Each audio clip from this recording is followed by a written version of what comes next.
Gary, moving to thing number 5, and super excited to introduce new DKI intern Josh Reeves, as you mentioned at the top of the show. Thing number 5, Gary, we're getting into investor knowledge education. We're talking repos and reverse repos. Thing number 5. Josh, you want to take it away? Sure, I'll go right ahead. So when we say reverse repos and repos, we mainly mean repurchase agreements. Think like a short-term loan.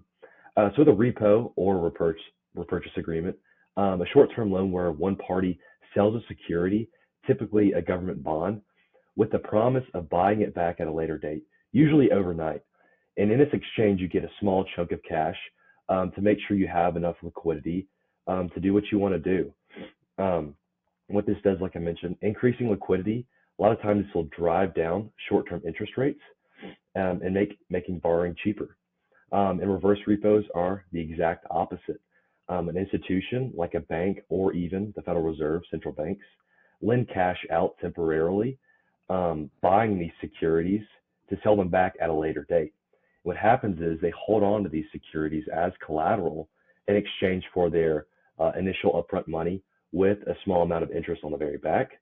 And what this does is it soaks up money in the financial system, reducing the money supply, and it pushes short-term interest rates higher. And this means cash is less available to banks to invest in. And it's super important because when you have the money supply fluctuating and short-term interest rates fluctuating, it changes the risk appetite for fixed income and equities, and ultimately is a big market driver. So Josh, I know for a lot of people, the terminology can be confusing. People talk about repos, reverse repos, and everyone's like, I don't even know what a repo is, let alone a reverse repo. But the way you're describing it, it sounds a lot like making an overnight deposit in your bank, knowing that you're going to withdraw the money the next day. You collect a little bit of interest, right? And or maybe I lend money to you and you say, hey, I'll pay you back with a little more the next day. Or reverse that, you might lend money to me overnight, Venmo me something, I Venmo you that back plus, an extra dollar the next day as an inconvenience. Is it really that simple? Yeah, it is pretty simple, but I would say the difference is scale. When we're talking 10, 15, $20, not that big of a deal. But in this case, when the central banks engage in repos and reverse repos, we're talking about hundreds of billions, sometimes even trillions of dollars. So it's the scale just pushes the market up or down a lot. All right. So let's talk about the last time the Federal Reserve did something huge in this market, and that was during COVID. Any thoughts on what the Federal Reserve did then? Yeah, of course. So we see in 2020, 2021, COVID starting to hit pretty hard, and we see the introduction of stimulus checks. So we're talking about retail consumers getting a sizable check, putting it straight into their deposit accounts at their banks, and we see liquidity in the markets just skyrocket. And while that is a good thing, it's important to control inflation. So we see the central bank or the Federal Reserve in the United States um, spike their reverse repo levels up to hundreds of billions of dollars.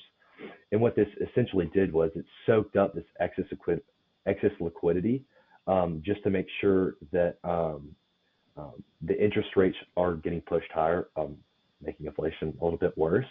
And then we see as that liquidity kind of tapered off into 2023, 2024, early 2025, reverse repos have decreased dramatically. And of course, that's a big driver in inflation in the United States right now. All right. So Josh, I think that's a great explanation. What I want to do is summarize what you're saying and see if this makes sense to you.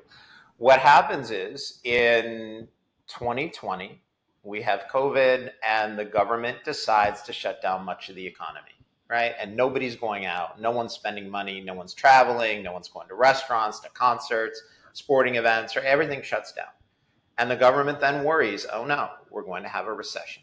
So what they do is they start sending money out to people, and the Federal Reserve over the next couple of years used these overnight reverse repo agreements to flood the system with liquidity. At one point, $2.5 trillion.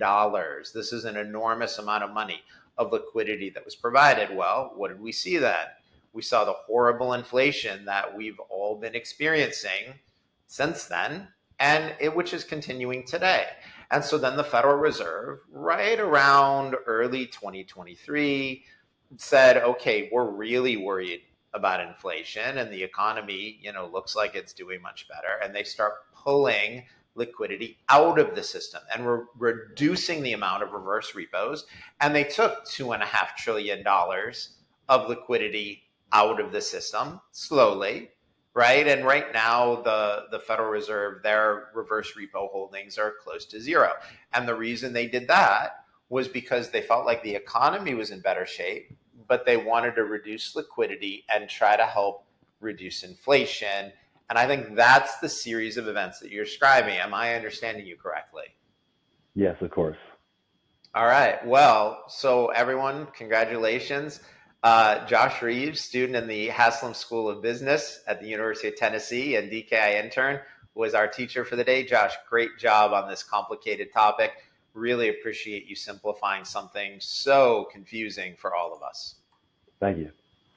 Awesome job, Josh, and we'll look forward to having him on in the future. And obviously, he's making tons of contributions to our issues of the 5 things. That concludes this week's version. Again, the President Trump is doing things issue. He's doing a lot. We'll keep you in tune with what that means for the markets, how things are reacting, and keep you in tune with everything you need to know. Be sure to tune in next week, and please like, comment, leave us a question, give us a thumbs up